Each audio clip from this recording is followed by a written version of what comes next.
ছোট্ট আমার মেয়ে সঙ্গিনীদের ডাক শুনতে পেয়ে সিঁড়ির দিয়ে নিচের তলা যাচ্ছিল সে নেমে, অন্ধকারে ভয়ে ভয়ে থেমে থেমে।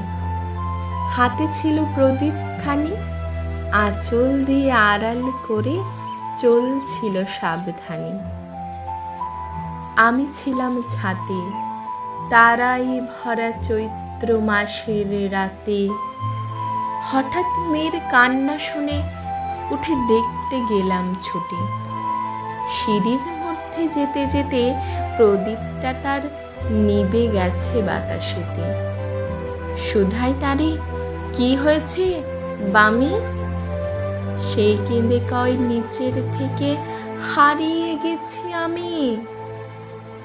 ফিরে গিয়ে ছাতে মনে হলো আকাশ পানে চেয়ে আমার বামির মতোই যেন অমনি এক মেয়ে, নীলাম্বরের আঁচলখানি ঘিরে দীপশিখাটি বাঁচিয়ে একা চলছে ধীরে ধীরে। নিত্য যদি আলো যদি হঠাৎ যেত থামি, আকাশ ভরে উঠত কেঁদে, হারিয়ে গেছি আমি।